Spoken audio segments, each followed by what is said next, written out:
Mike Lindell's defamation trial began this week as Dominion Voting Systems is seeking $1.8 billion from the pillow magnate. And of course, one of their former employees is also suing him for defamation. And things are not going very well for Mike Lindell. Now, here's what's going on. This is not just any ordinary trial. This trial is so big for Lindell that it could make or break his company. At the time of, the conclusion of this trial, he may be left with nothing, and that would be the end of Mike Lindell. Because obviously he does not have $1 billion to pay anybody, so that's the point where assets would begin to be seized. And since MyPillow is not a publicly traded company, it is in fact owned by Mike Lindell. That's an asset, and that can be seized. Same thing with his beloved Lindell TV. So if the jury comes back and hits him with hundreds of millions or possibly up to $1 billion, he will in fact lose everything. So there's a lot at stake here, both for the plaintiffs and of course for Mike Lindell himself. This could be the beginning of the end for him. And Lindell is not doing himself any favors because he continues to defy the judge's orders. U.S. District Judge Nina Wang specifically warned Mike Lindell to start this trial that you are not to post on social media nothing at all in any way related to the trial. So what did Mike Lindell immediately do? I don't even have to say it because I'm sure you already know. Yes, he immediately violated the judge's order and started posting about it on social media. So then, the next day, the defendants and their lawyers went to the judge and said, "Judge, listen, you told him not to do this and then he did it." So the judge says, "All right, Mike, listen, last chance, buddy. Don't post anything on social media regarding the trial." And Lindell said, "Yeah, absolutely. I'm not going to do that. You got it. I'm totally going to listen to you. Let's get on with the trial."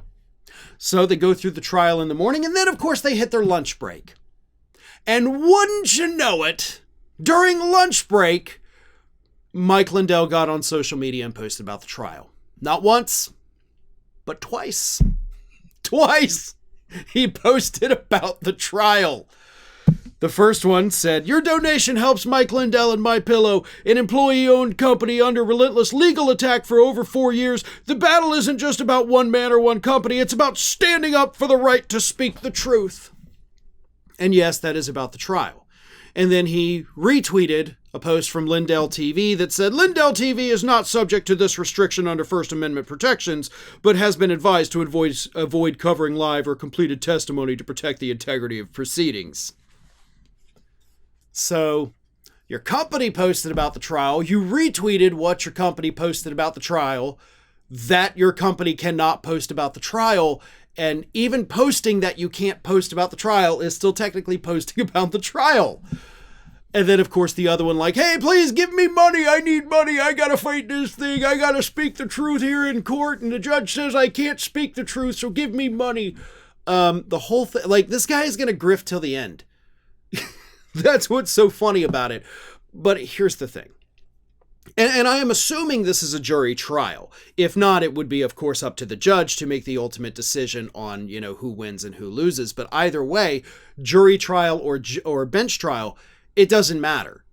Because Lindell is showing the people who will ultimately make the decision on whether or not he's guilty that he can't follow instructions from a judge, that he has no regard for authority.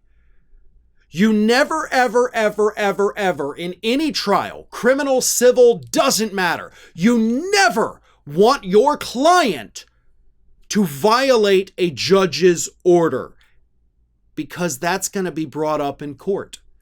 So again, if it's a bench trial, the judge is going to sit there and say, "Listen, a-hole, you've now defied my orders multiple times."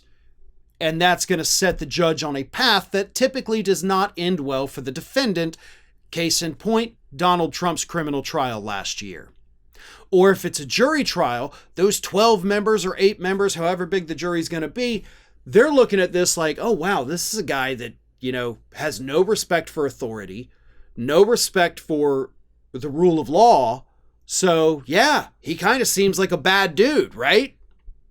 Either way, it doesn't end well for the defendant, and Lindell's lawyers would be wise to tell him, shut the F up. Take his phone away if you have to, because he's ruining your case, and you didn't have a strong case to begin with. But this is pretty much what we would have expected from Mike Lindell being on trial. Thanks for watching today, everybody. And don't forget, if you're not already, please do subscribe to this channel. We have fresh content going up every single day, and I would really hate for you to miss out on that. And speaking of missing out, if you're not following me across all other social media outlets, then get on it. You can follow the links in the description of this video.